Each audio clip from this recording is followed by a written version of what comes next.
Ustadz, akhwat yang punya kumis tipis tuh boleh nggak? Ya gimana lagi dari sononya? Boleh nggak dicabut? Dicabut maksudnya? Iya, dihilangkan. Nggak boleh, haram. Bahkan pelakunya terlaknat. Rasulullah SAW bersabda, la'anallahu namisah wal mutanammisah. Semoga Allah melaknat wanita yang mencabut namisah, itu mencabut bulu yang ada di wajahnya, baik di alisnya, di kumisnya, itu dilarang oleh Rasulullah SAW. Nggak boleh, biarin aja. Sebagian laki-laki seneng kok. Cari aja laki-laki yang suka. Gigi saya kurang rapi, bermasalah dan suami sering bercandain gigi saya itu. Kira-kira kalau pasang behel boleh nggak ya? Yang dilarang dalam Islam itu mengukir gigi supaya terlihat cantik. Kalau sebatas merapikan yang berantakan nggak apa-apa. Yang haram itu kalau sampai diukir, dikecilin, yang kegedean dikecilin, diukir jadi biar kelihatan cantik. Ini yang dilaknat pelakunya. Ya, pelakunya dilaknat itu.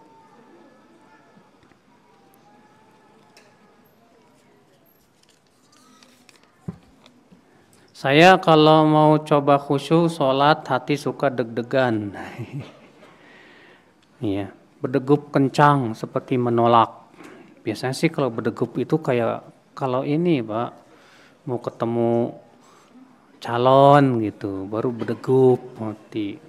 Atau mau ketemu polisi, ditilang tuh, berdegup tuh hati. Ya, ketakutan. Ini mau khusyuk kok berdegup hati, aneh. Kenapa itu? Ketika dipaksakan semakin kencang dikduknya Ustadz.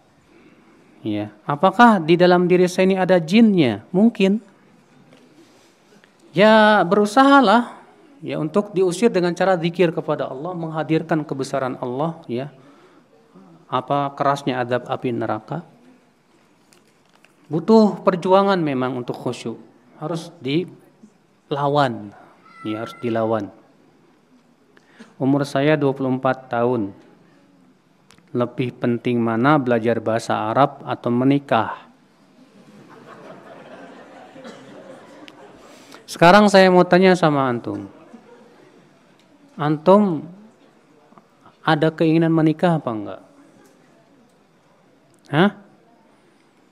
Ya, yang bertanya ini ya, ada keinginan menikah enggak? Kalau misalnya, saya enggak ada keinginan menikah, Ustadz, silahkan aja. Karena antum merasa insya Allah kuat untuk tidak terfitnah oleh para wanita. Silahkan aja antum ingin belajar bahasa Arab dulu. Imam Ahmad bin Hambal baru menikah umur 40 tahun. Demi untuk menghafal hadis dan yang lainnya. Tapi benar jadi ulama. Kalau antum, nanti saya nikahnya umur 40 tahun. Gak jadi-jadi ngapain juga. Ya. Nah itu. Kalau memang ada tujuan yang memang antum yakin, ya tidak terfitnah hati antum, silahkan. Tapi kalau misalnya syahwat antum menggebu-gebu juga, ya, dan terfitnah oleh syahwat juga, sebetulnya menikah itu tidak menghalangi belajar bahasa Arab. Cari aja calon istri yang bisa bahasa Arab, selesai kan? Ya. Belajar sama istri deh.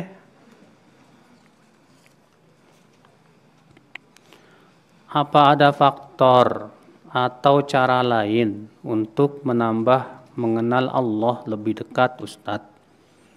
Selain dengan cara di kajian. Ana udah sedang ikut kajian rutin kitab Ushul Tsalatsah. Tapi ana rasa kurang. Lah, sekarang kalau antum udah merasa cukup, antum nanti tidak menuntut ilmu lagi nanti. Perasaan kurang tuh harus ada dalam menuntut ilmu. Saya kok kurang. Kalau merasa kurang, antum akan terus menambah. Tapi kalau antum sudah merasa cukup, selesai. The end. Nah, ini bahaya. Maka perasaan kurang itu bagus sebetulnya. Karena dengan cara seperti itu kita akan terus menuntut ilmu, menambah. Dan harus selalu ada perasaan kurang. Supaya kita terus bersungguh-sungguh di dalam menyempurnakan. Alhamdulillah, kabar baiknya saya sudah rajin belajar. Masya Allah. Alhamdulillah. Dan seperti ini beramal dengan berusaha yang nasnya sahih. Juga berusaha sami'na wa ata'na dalam melaksanakan perintah Allah Ta'ala. Alhamdulillah. Problemnya di kunut subuh. Ada apa dengan kunut subuh? Saya sudah meyakini kunut subuh dalilnya lemah. Hanya saja di kampung saya imam sholat dari dulu pakai kunut subuh. Pertanyaannya, tolong Ustadz berikan saran sikap saya harus bagaimana. Makanya kan antum udah bilang udah rajin belajar. Harusnya antum kaji lagi perkataan-perkataan ulama bagaimana kalau kita sholat di belakang orang yang kunut subuh. Jumhur ulama yang berpendapat kunut subuh tidak disyariatkan, berbeda pendapat menjadi dua pendapat. Apakah kunut subuh ini sebatas tidak disyariatkan atau sudah sampai kepada tingkatan bid'ah? Abu Hanifah mengatakan bid'ah. Dalilnya hadis Abu Malik al-Asy'ari. Ia bertanya kepada ayahnya, "Hai ayahku, engkau sholat di belakang Rasulullah, Abu Bakar, Umar, Uthman, dan Ali. Apakah dahulu mereka kunut subuh?" Kata ayahnya, "Hei anakku, muhdats itu semua diada-adakan." Kata Abu Hanifah, ini menunjukkan bahwa ini bid'ah. Dan itu juga pendapat Sa'id bin Jubair sebelum Abu Hanifah. Sa'id bin Jubair mengatakan kunut subuh hukumnya apa? Bid'ah. Sementara Imam Malik dan Imam Ahmad mengatakan tidak disyariatkan saja. Tidak sampai kepada apa? Bid'ah. Dan ini yang menjadi pendapat kebanyakan ahli hadis. Maka atas dasar itu, mereka yang mengatakan tidak sampai kepada bid'ah, mereka mengatakan tetap kita disyariatkan ikut imam. Karena masalahnya ini tidak sampai kepada apa? Bid'ah. Mereka yang mengatakan sudah jatuh kepada bid'ah tidak boleh ikut. Nah sekarang antum pelajari lagi, kan antum udah rajin belajar. Pelajari lagi, ini sudah sampai bid'ah apa belum? Pelajari silahkan, udah rajin belajar soalnya.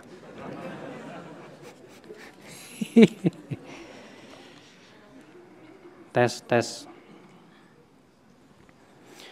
Ustadz, di rumah saya PRW suka tilawah Quran sebelum adzan subuh. Katanya tujuannya membangunkan warga. Tapi tilawah atau bacaan Quran makhraj hurufnya salah semua. Suaranya juga ganggu banget, bukan bikin tenang. Wajib nggak ya amar ma'ruf nahi mungkar? Nah, cara amar ma'ruf nahi mungkar ini harus bagus juga. PRT, membangunkan orang sholat tuh bagus loh PRT. Cuma di zaman Rasul SAW kok adanya cuma adzan awal ya. Gimana kalau PRT adzan awal aja? Sesuai dengan sunnah Rasul. Bawakan lagi ke Pak RT hadisnya. Pak RT ini ada hadis nih, Rasulullah masuk masjid. Ternyata para sahabat masing-masing sedang sholat. Dan masing-masing sedang mengeraskan apa? Bacaannya. Lalu Rasulullah menegur mereka. Ketahuilah setiap kalian sedang bermunajat. Fala yajhar ba'dukum ala ba'din fi qiraatih. Janganlah sebagian kalian mengganggu yang lainnya dengan bacaannya. Kata Rasulullah, jangan mengganggu yang lain dengan bacaannya. Berarti itu kan menunjukkan Pak RT mengganggu orang lain dengan bacaan Quran pun nggak boleh. So tahu loh. Anak baru kemarin udah pinter ngomong. Ya, yang penting saya sudah sampaikan Pak RT. Iya. Itu kalau kita punya kemampuan. Apa hukumnya akhwat berenang di kolam renang umum? Haram. Nggak boleh. Iya. Disebutkan dalam hadis, wanita mana saja yang membuka bajunya di selain rumah suaminya, sungguh ia telah membuka tirai antara ia dengan Allah Subhanahu wa taala. Maka tidak boleh wanita ya yang sudah punya suami membuka baju di selain apa? Apalagi ini di kolam renang umum, nggak boleh. Jadi gimana caranya dong Ustadz? Suaminya bikinin kolam renang dong. Ya. Saya ini orangnya emosian Ustadz. Kalau di jalanan dan lisan juga sulit dijaga. Saya sadar, tapi susah dirubahnya Ustadz. Nggak susah.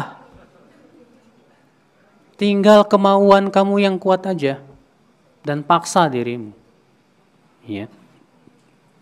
Bagaimana? Atau ada amalan apa ya Ustadz biar bisa jaga emosi? Banyak zikir. Emosi tidak stabil karena hati kurang tenang. Maka dengan banyak berzikir hati menjadi apa? Tenang. Maksiat itu membuat hati kita pun tidak stabil. Makanya pelaku maksiat lebih mudah terpancing emosi daripada yang lain. Ya, banyak istighfar kepada Allah Subhanahu wa taala, tinggalkan maksiat. Ya. Saya punya teman, Pak. Ya. Anak buahnya bilang, "Dulu, Pak, bos saya ini sebelum ngaji, wah, kalau marah ampun," katanya. Dan mudah banget marahnya. Setelah dia ngaji, Masya Allah, 180 derajat berubah. Dan memang orangnya ternyata setelah ngaji itu banyak sholat, banyak zikir, banyak munajat, banyak takarrub kepada Allah sehingga hatinya apa? Tenang. Maka kalau hati tenang insya Allah temperamenan pun akan hilang. Biidznillah. Ya.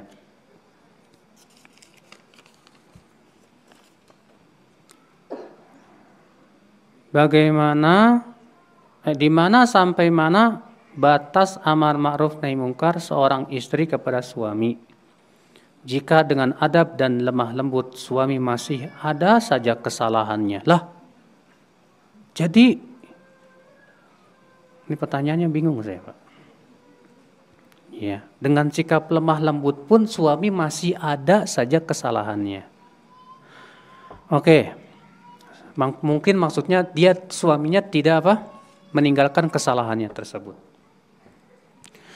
Seorang istri ketika sudah menasihati suami ternyata nggak didengar, si istri harus berpikir, harus ada orang lain yang didengar.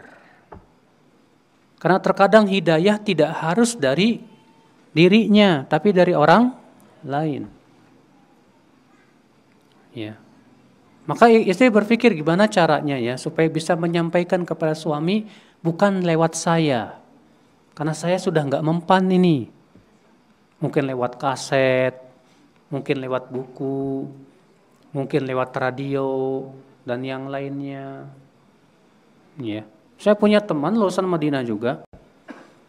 Dia bilang, saya ini udah dakwahi bapak saya susah banget. Sampai saya putus asa. Bapak saya ini kerasnya minta ampun.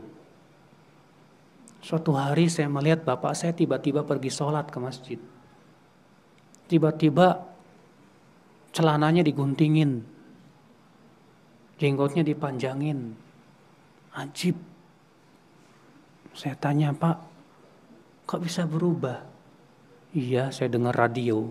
Oh, radio. Dari dia nggak bisa, tapi dari yang lain rupanya. Ada pintu-pintu yang hanya Allah yang Maha tahu, Pak. Makanya hidayah terkadang tidak harus dari kita. Terkadang dari saya, terkadang dari orang lain, terkadang dari antum. Saya punya murid, ya, karena kepintaran dia cara berbicaranya tuh pinter sekali gitu loh. Sampai-sampai banyak orang masuk Islam gara-gara dia. Sampai orang kafir saja dia dakwahi bisa masuk Islam. Sementara kita yang menyampaikan tidak bisa.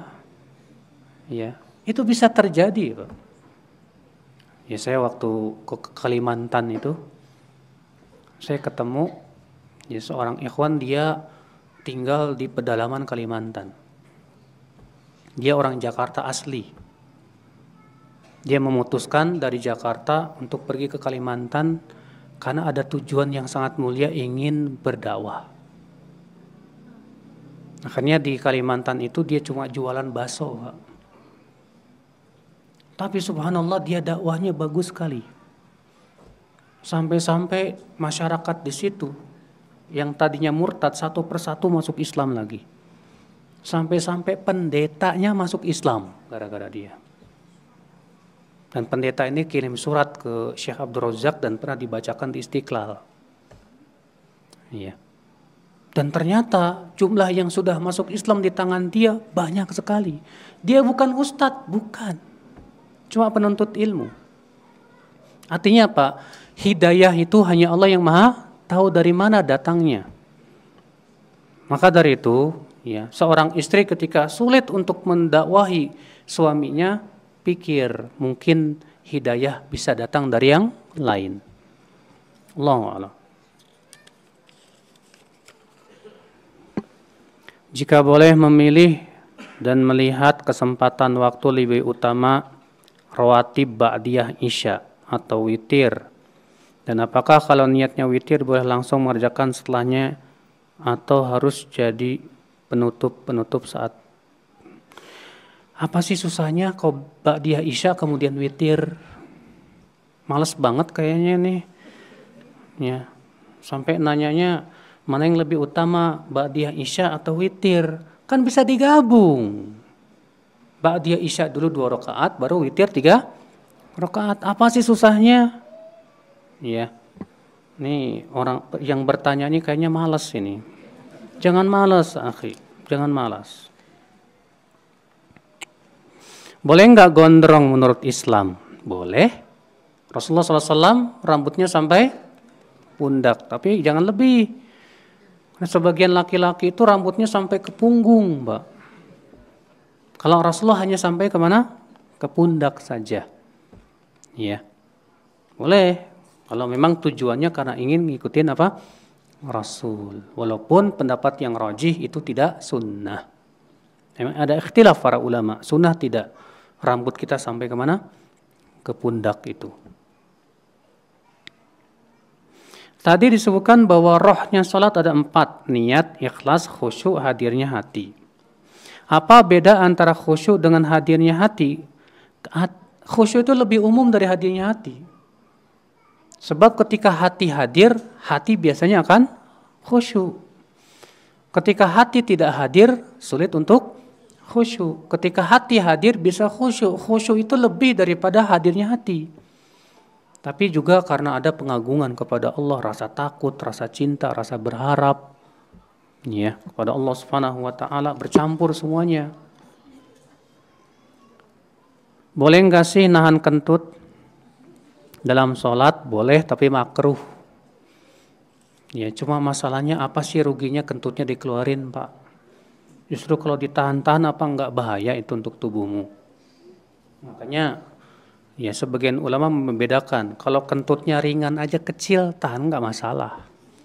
Tapi kalau kentutnya gede banget, ya sampai, aduh gimana ini, enggak khusyuk.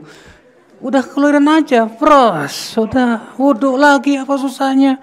Malas banget mau wudhu. Antum tahu tidak, wudhu itu menggugurkan dosa. Semakin banyak dosa digugurin, masa enggak mau? Iya. Ana mohon sarannya. Ana ingin sekali keberkahan ilmu dan juga damai hidup dengan ilmu. Namun ana sedang berada di masa kuliah yang salah jurusan, di mana mayoritasnya laki-laki. Banyak sekali maksiat yang dilakukan. Ana ingin berhenti. Ya, harus berhenti memang. Kalau tidak ada cara lain kecuali dengan cara berhenti, berhenti. Namun ayah sangat mengharapkan sekali karena adik ana masih sekolah dan beliau akan pensiun. Begini, bilang ke ayah ya, yang ngasih rezeki bukan saya tapi Allah. Ayah nggak usah khawatir, kenapa? Karena janji Allah itu pasti benar. Allah berfirman, wa may yattaqillah yaj'al lahu makhraja. Barang siapa yang bertakwa kepada Allah, Allah pasti berikan jalan keluar. Wa yarzuqhu min haitsu la yahtasib, dan Allah pasti berikan rezeki dari arah yang tidak disangka. Ya. Ayah ingin saya sekolah, sementara di sekolah saya tidak lepas dari maksiat. Bagaimana kalau saya meninggal dalam keadaan saya maksiat ya? Udah gini aja ya. Ya, saya ingin lepaskan itu semua. Dan tolong carikan ikhwan buat saya. Nah, nikah selesai kan? Nyari ikhwan yang mapan ya. Yang Masya Allah gitu. Atau yang kedua, coba cari cara ya. Kalau memang nggak mau keluar, bagaimana supaya tidak ikhtilat dengan para laki-laki itu dan bisa menjauhi apa? Maksiat. masih bisa diusahakan tidak? Kalau memang ternyata tidak bisa diusahakan, artinya pasti selalu jatuh kepada maksiat, ya udah tinggalkan. Karena keselamatan agama itu segala, nggak usah takut. Kalau agama kita sudah selamat, dunia pasti ngikut. Iya, nggak usah khawatir, rezeki semuanya dari Allah Subhanahu wa taala.